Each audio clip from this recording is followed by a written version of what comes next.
সুপ্রিয় অষ্টম শ্রেণীর শিক্ষার্থীরা, এডুমাইস টিভি বাংলার নতুন একটি ক্লাসে তোমাদেরকে স্বাগতম। প্রিয় শিক্ষার্থীরা, আজকের ক্লাসে আমি তোমাদের সাথে আলোচনা করব তোমাদের ইংলিশ পাঠ্য বইয়ের যে পৃষ্ঠা নং 47 আছে, সেই পৃষ্ঠা নং 47-এ একটি কাজ দেওয়া আছে। কাজটি হলো 4.2.1 এই কাজটি নিয়ে। তো প্রিয় শিক্ষার্থীরা, আজকের এই ভিডিওতে আমরা এই 4.2.1 এই কাজগুলোর মধ্যে যে প্রশ্ন উত্তরগুলো দেওয়া আছে, এই প্রশ্ন উত্তরগুলো নিয়ে কিন্তু আজকের এই ভিডিওতে আমরা মূলত আলোচনা করব। তো শিক্ষার্থীরা, চলো আমাদের নমুনা উত্তরে চলে যাই। এই ক্ষেত্রে তোমাদের যে প্রশ্নগুলো সেগুলো বুঝতে খুবই সহায়ক হবে। শিক্ষার্থীরা, ভিডিওটি ভালো লাগলে অবশ্যই লাইক করে দিও এবং নিয়মিত ক্লাস পেতে আমাদের চ্যানেলটিকে কিন্তু সাবস্ক্রাইব করে রাখবে। তো শিক্ষার্থীরা, এই প্রশ্নগুলো চলো আমরা নমুনা উত্তরে গিয়ে আগে একটু বুঝে নেই। শিক্ষার্থীরা, বুঝতে চেষ্টা করো এখানে প্রথম প্রশ্নটাতে কি বলা হয়েছে। The graph and the text are on the same topic, do you agree or disagree? তো শিক্ষার্থীরা, এখানে বলা হয়েছে যে গ্রাফ এবং টেক্সট এই দুইটা একই টপিকে কিনা। Do you agree or disagree, তুমি কি একমত দাও নাকি দাও না? তো এখানে আমি উত্তরে কি লিখেছি, ইয়েস আই এগ্রি। তো কেন আমি এগ্রি লিখেছি তোমাদের একটু দেখিয়ে দিই, এক্ষেত্রে তোমাদের বুঝতে খুবই সুবিধা হবে। তো শিক্ষার্থীরা, এখানে দেখো, এখানে একটি পাই চার্টটি দেওয়া আছে। সেটি কি নিয়ে পাই চার্টটি দেওয়া? Percentage of female students completed lower secondary school from 2011 to 2019। অর্থাৎ এখানে শতকরা হারটা দেওয়া হয়েছে যে মেয়ে শিক্ষার্থীরা 2011 থেকে 2019 সালে নিম্ন মাধ্যমিক যে শিক্ষা সেটিকে পূর্ণ করেছে। তো এখানে এটি হলো মূলত এই যে গ্রাফ চার্টটি দেওয়া সেটির ব্যাপারে। আর এখানে যে টেক্সটটি দেওয়া আছে, এই টেক্সটটিও কিন্তু সেই একই বিষয় নিয়ে লেখা। অর্থাৎ আমাদের কাছে মূলত এই বিষয়টি জানতে চাওয়া হয়েছে যে উপরের দেওয়া গ্রাফ চার্টটি আর এই নিচের এই লেখাটি কি এক কিনা, মানে একই বিষয় নিয়ে কিনা। তো এখানে আমরা একমত দিয়েছি, কারণ এখানে উত্তরটা হলো একই হবে। তো শিক্ষার্থীরা, পরের প্রশ্নটা একটু দেখে নিই। শিক্ষার্থীরা, বি নাম্বার প্রশ্নটিকে খেয়াল করে এখানে কি বলা হয়েছে প্রশ্নতে। How are the presentations of the text bit different from each other, explain with examples. এই দুটি উপস্থাপনা একে অপরের থেকে কিভাবে আলাদা, উদাহরণ সহ আলোচনা করো। Answer, the presentation of the text different from each other, এই দুটি উপস্থাপনা একে অপরের থেকে আলাদা। Both of them are different in the structure, এরা একে অপরের গঠনের দিক থেকে ভিন্ন রয়েছে। ফর এক্সাম্পল, উদাহরণস্বরূপ ধরা যায়, text 1 show us a graph which make us to understand the percentage of female students in Bangladesh. রচনা 1 আমাদেরকে একটি গ্রাফ বা চিত্রের দ্বারা গ্রাফ বা বার চার্ট দ্বারা বুঝতে চেষ্টা করে যে the percentage of female students in Bangladesh, আমাদের যে মেয়ে শিক্ষার্থী রয়েছে, আমাদের বাংলাদেশের মেয়ে শিক্ষার্থীর সংখ্যার হার বুঝতে সাহায্য করে। It is quite a visualize system to make the readers about the topic. এটা খুবই সোজা একটি পদ্ধতি, আমরা যারা রিডাররা আছি তাদেরকে এই টপিকটা সম্পর্কে ভালোভাবে জানাতে পারে। অন দ্য আদার হ্যান্ড, আরেক দিকে, text 2 we see a detail paragraph about the women education and contribution in Bangladesh.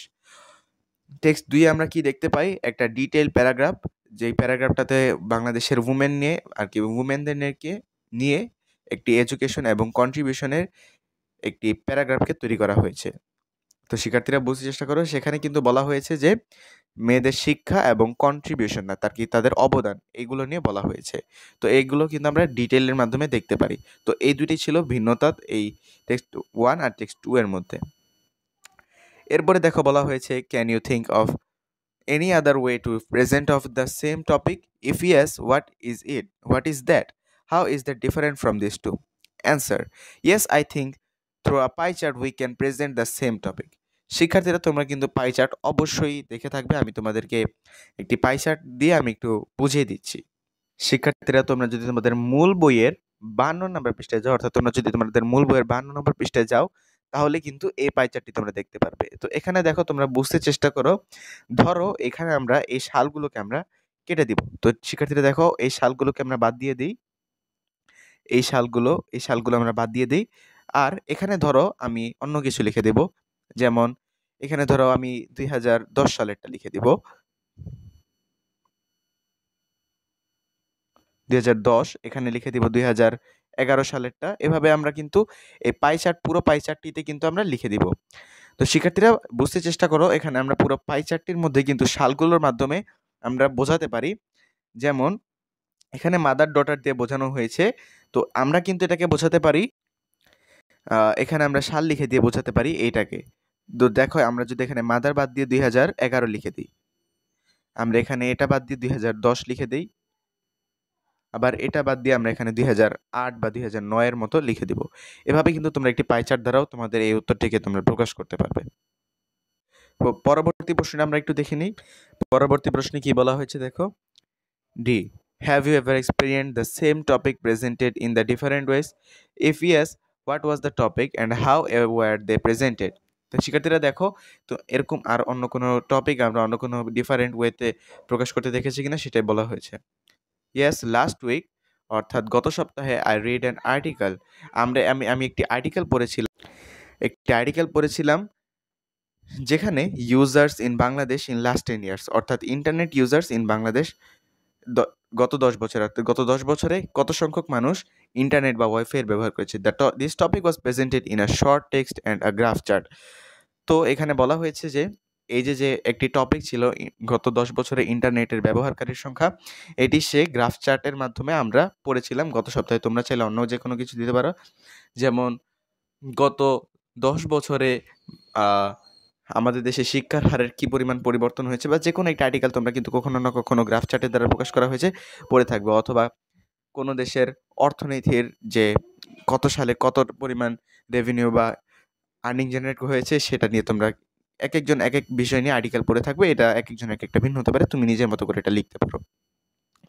এরপরে লেখা হয়েছে, do you think this skill of presenting a topic in different ways helps you to communicate better? If yes, explain with an example. তো এখানে বুঝতে চেষ্টা করো কি বলা হয়েছে। তুমি কি চিন্তা করো যে এভাবে একটি টপিককে ভিন্ন ভিন্ন পদ্ধতি উপস্থাপন করার মাধ্যমে আমাদের যে যোগাযোগের ব্যাপারটা আছে সেটাকে আরো উন্নত করে? If yes, explain with an example. যদি হয় তাহলে একটি উদাহরণের সাথে বলে দেখাও। Yes, I think so. হ্যাঁ, আমি ভাবি এটা। By using text and graph helps the readers communicate better. চিত্রলেখ এবং পাইচিত্র দ্বারা আমরা রিডাররা একে অপরের সাথে কমিউনিকেট বা যোগাযোগটা ভালোভাবে করতে পারি, মানে এটা আমাদেরকে সাহায্য করে। হোয়েন আ রিডার টেক্সট, যখন একজন রিডার একটি টেক্সটকে পড়ে, he can understand it details, সে এটির যে বিষয়গুলো আছে সেগুলোকে বুঝতে পারে। At the same time when he observe a paragraph, he can understand the rise and fall of the topic visually. আর একই সময়ে সে যখন একটি গ্রাফকে পড়ে, সে খুব সহজেই ওই গল্পের রাইজ মানে উন্নতি এগুলোকে বুঝতে পারে। আর ফল অর্থাৎ নিচের দিকে নেমে যাওয়া বা পড়ে যাওয়া বা ডাউন হওয়া, এরকম টপিকগুলোকে ভিজুয়ালি মানে বাস্তবে সে কল্পনা করতে পারে। আশা করছি তোমরা এই প্রশ্নগুলোর উত্তরগুলো বুঝতে পেরেছো। তো ভিডিওটি ভালো লাগলে অবশ্যই লাইক করে দিও। নিয়মিত ক্লাস পেতে আমাদের চ্যানেলটিকে অবশ্যই সাবস্ক্রাইব করে রাখবে, এবং উত্তরগুলো যে তোমরা অবশ্যই আমার মতো লিখবে তা কিন্তু নয়, তোমরা কিন্তু নিজেদের মতো করেও উত্তরগুলো লিখবে। তো লাইক করতে ভুলবে না আর সাবস্ক্রাইব করতে ভুলবে না। ভালো থাকো, সুস্থ থাকো। আসসালামু আলাইকুম।